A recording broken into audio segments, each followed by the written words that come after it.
In between January 1st, 2010 and January 19th, 2023, a total of 8,140 pipeline incidents occurred in the US. That means almost 2 incidents per day. There were 1,135 fires and 392 explosions. Okay, we are one step closer to getting me my delicious curry and rice from the food court. The chefs have all the ingredients. Now we just gotta wait for them to get cooking. But I'm not talking about the actual food yet. I'm actually still talking about the plastic ingredients. Yeah, just so we're clear. Once the toxic chemicals that are used to make the plastic container, not toxic chemicals, plastic ingredients are ready, first they need to be transported to the manufacturing facility. And second, the workers there, they're the ones who do the cooking. Both of these processes, transporting and cooking, come at a huge cost. But someone's got to pay the bill, and I'll tell you who that is.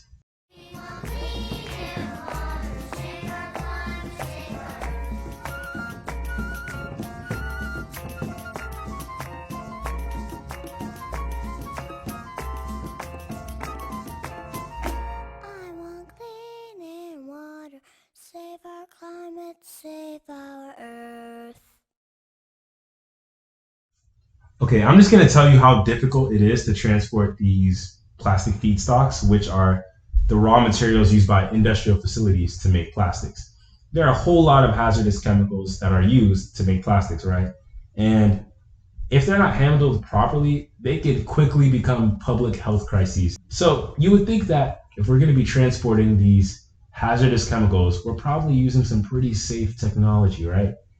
No. In addition to terrible technology that we're using, we are having exploding pipelines, right? We use ordinary trains, trucks, and ships to transport all these chemicals.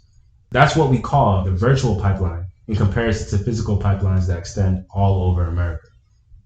These methods of transport with the virtual pipeline come with risks, right? The trains can derail. About 3 go off the tracks every single day. And there are crashes with vehicles. Fortunately, these events don't happen all the time. But it doesn't have to happen all the time. It only takes one mishap. It only takes one bad malfunction. When flammable reactive chemical compounds are being carried on old trains that desperately need repair, we need strict safety standards for these trains. But the industries making these trains, they've used their great political influence with money to stop these rule changes from happening.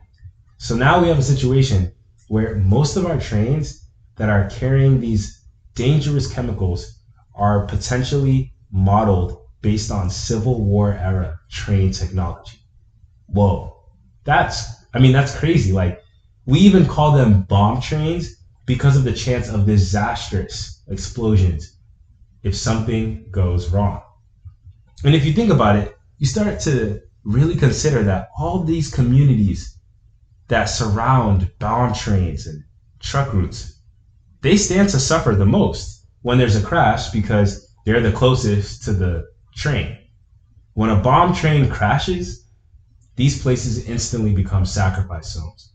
So when we move these flammable, explosive, toxic substances around the country on trucks and trains with outdated technology, we are putting communities in grave danger, all in the name of making more plastic. In February 2023, East Palestine, that was what happened. A bomb train operated by Norfolk Southern was traveling through East Palestine carrying carcinogenic and explosive chemicals made using ethylene, which is one of the plastic feedstocks that we talked about last episode. One of them was vinyl chloride, which could lead to all types of cancers in the brain, liver, and lung. And because of poor maintenance and safety standards and outdated technology, the axle of the train caught fire. And the old brakes on the train did not work. And the train kept going for over 20 miles before it finally had several cars derail. 38 of the train cars derailed in East Palestine. A significant amount of vinyl chloride, which was being transported by the train, spilled out, and a lot of flammable materials with it. A huge fire started. The stench of burning chemicals filled the air, and the air became polluted with chemicals called dioxins that got into people's lungs and caused respiratory issues. 3 days later, Norfolk Southern carried out a so called controlled burn of the remaining chloride. And local officials in the Environmental Protection Agency, meanwhile, they're telling the community members that everything is under control. But East Palestine residents knew better. They could see that when they had rashes and nausea, this is not normal. Something was going terribly wrong. So I spoke with Mom's Clean Air Force field organizer, Rachel Meyer, so we could figure out how people were able to pull themselves together to find the answers. Hey, Rachel, thank you for agreeing to be interviewed for the Petrochemicals podcast today. As one of Mom's Pennsylvania field organizers, we knew that your input is valid and needed for this discussion of, the environmental health consequences of transporting plastic. I just had a couple questions for you today, but first I want to ask, how are you? I'm good. Good. Good to be talking with you today. Yeah, and thank you for making yourself available again. So we'll get straight to it. My first question is, when the news broke out about the derailment and controlled burn, who were the people who took leadership in these communities? Well, from my perspective, living here in Beaver County in Pennsylvania, I saw from the coverage that in East Palestine, the mayor and the fire chief stepped up and were informing their community about what was happening. Um, Here in Beaver County, there seemed to be a lack of anyone letting us know what was going on. So there wasn't much at first as far as anyone who stepped up to take leadership. Hmm. And because they felt like there weren't a lot of people who were supposed to take leadership actually doing their job, did you feel that there was a change in like your community and other surrounding communities in the sense of trust in the local authorities and officials? As you hear about more and more reports, even if it's just a word of mouth, you hear about people getting sick. How did that change people's perception of, officials? Of course, yes. You feel uncomfortable. You don't have much trust in officials. So you feel you have to find out your own information. Mm. And when you have that information, how do you turn that information into action? Like, because when it seems like there's you can have the EPA or a lot of local authorities telling you that this is not a problem. How do you still find it within you to keep on fighting when everyone around you or everyone who's supposed to have an authority position around you is telling you that everything's okay? You have to just keep on trying different routes, keep on trying different methods. So you have to seek out scientists to gather evidence. You have to work with the journalists and the news media to keep getting your message out, keep getting the reality of the situation exposed so people know what's really going on. You have to go to elected officials. You have to get your message heard. You have to just keep trying and not just not give up. Yeah. And, part of that, not giving up is making sure that people know what is the root cause of their problems. As you reach out to all these different scientists and journalists, the story comes together. And one question I have is, have people in East Palestine, I know you're not living in East Palestine, but from your knowledge, have people in East Palestine or in surrounding communities have they been able to connect the dots between like this disaster of the train derailment and the petrochemicals and plastic industry? Yes, I have actually been overwhelmed at how many people in the area have connected these dots. People know that vinyl chloride is used to make plastic. Vinyl chloride, of course, was burned when they did the controlled burn of the train cars and went up in that huge cloud of smoke. Mm. people, especially in Beaver County, which is actually just 600 feet from the where the derailment happened, just right across the border of Ohio is Beaver County.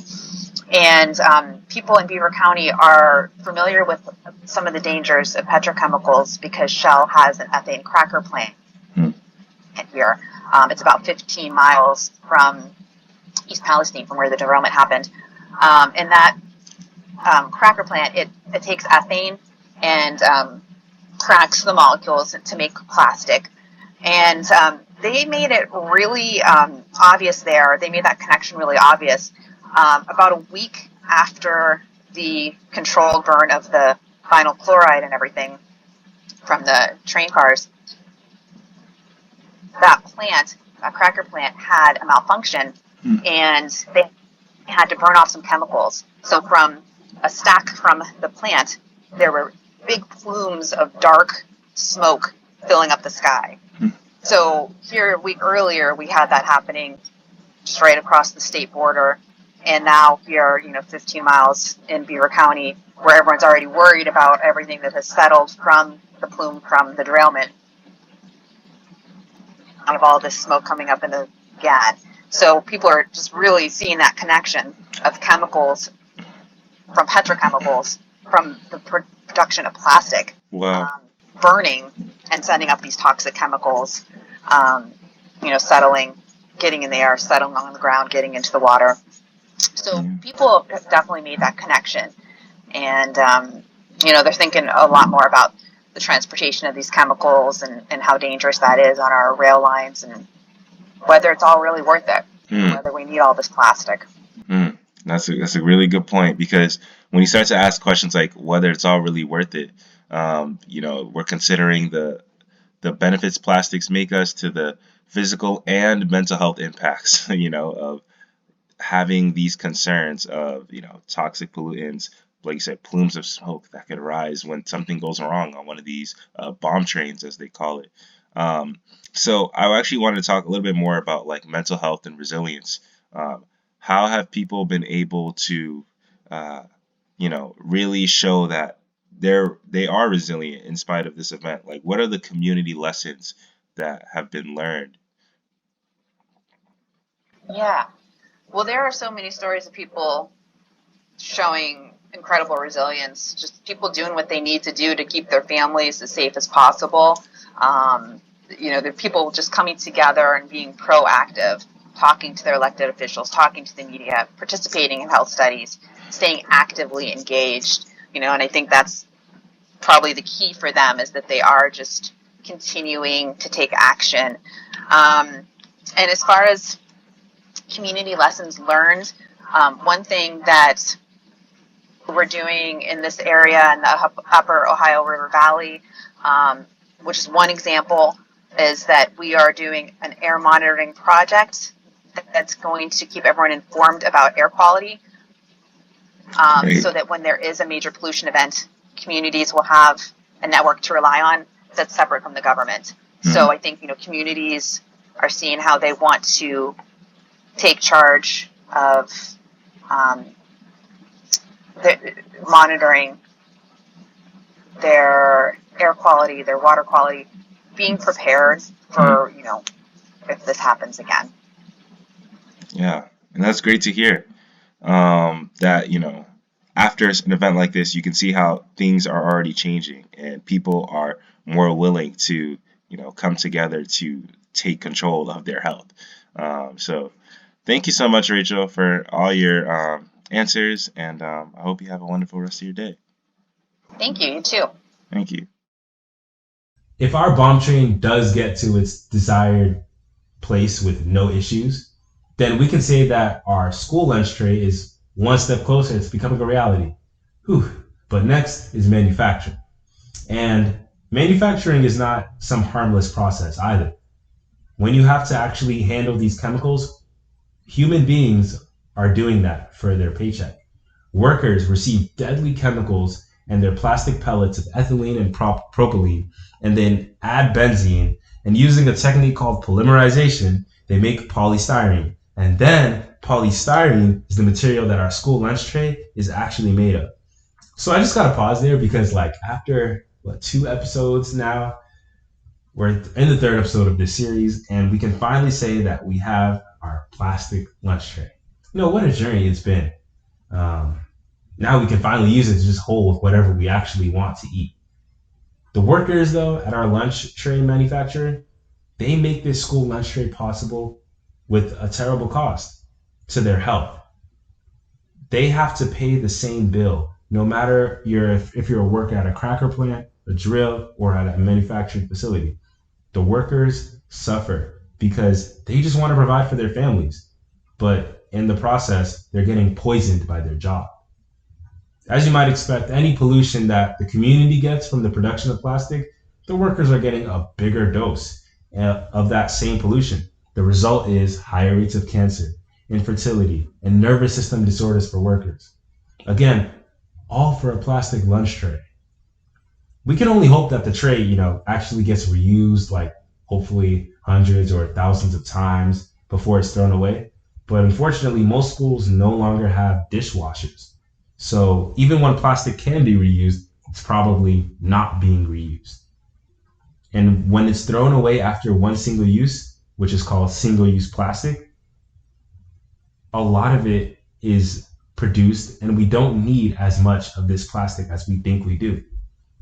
Look, okay, when it comes to single-use plastic especially, I know I'm starting to feel a little bit guilty about, throwing so much of it away. I have plastic water bottles in my house, plastic cups, and spoons as well. Like I'm literally holding, or I have a microphone here that has plastic in it. And using a phone with plastic in it, and using an iPad to record with plastic components in it, plastic is everywhere. And hearing about all this is starting to make me feel a little bit uneasy about my own decisions. So as usual, while we deal with this uncomfortable feeling, I think it's important for us to talk about it, share with other people, so at least people know that this is a problem. Episode 3, I have conversation starters that I think are a great way to start the conversation with people and loved ones who you think would benefit from hearing this information. So I made some questions that you could ask. And of course, as always, say it in your voice. But the first question is, do you know what type of trains pass through our community? I feel like this is really relevant if you live in a place where, maybe there's trains going through, if you're in a city. Do you know that there could be bomb trains going through? Do you know what they carry is the follow-up question to that. Sorry. What trains pass through your community? And then do you know what those trains carry? From there, you can start talking about chemicals. Maybe they're bomb trains, unknowingly. Another question is directly, you could ask, do you know what a bomb train is? That terminology is just particularly captivating. Or you could say, did you know what happened in East Palestine? Or did you know how unsafe it is to transport the components that we use to make plastic? So now that we're 3 episodes in, we have 3 levels of action steps. Again, I try to get these action steps out to you because it's a lot of heavy stuff in this podcast series, and I don't want people to just hear this information and kind of just have to deal with it and be like, well, that's tough. There's some stuff you can do with it, this information. So level 3 is come to a local Mom's Clean Air Force event near you, or join a virtual event if there is none near you. To learn more about events that Mom's Clean Air Force is hosting, go to our website. That's www.momscleanairforce.org, and click on the tab Take Action and look for the event calendar. And now let's recap the other levels from the first 2 episodes. Level 2 was to sign up to get involved as a member of the Mom's Clean Air Force community, join a network of over 1.5 million parents and caregivers who are determined to make a difference to protect our children from pollution, including plastic pollution. You can get involved by going to our website and clicking Join the Force. It's a tab on the upper right-hand corner of the homepage. And then from episode 1, our first action step was to just sign a petition. Again, on the Mom's Clean Air Force website, you can find it. Sign a petition to let our nation's Environmental Protection Agency know that you are concerned about the pollution from these toxic chemicals that are used to make plastic. So to sign the petition, go on the Moms Clean Air Force website, click on the tab Take Action, and look for the page that says Sign a Petition. Thank you all for listening to this episode. I appreciate it. And now that we have our lunch tray, we've got to talk about the whole thing when it comes to our plastic production pipeline. We've talked about extraction, refining and processing, transportation, manufacturing. Well, all that's left for us to do is actually use the plastic lunch tray, right? So we're going to talk about plastic generally, how it's used, how it's disposed, and then how it's even recycled. And there's a lot to handle there. But just stay tuned. And yeah, thank you guys for listening.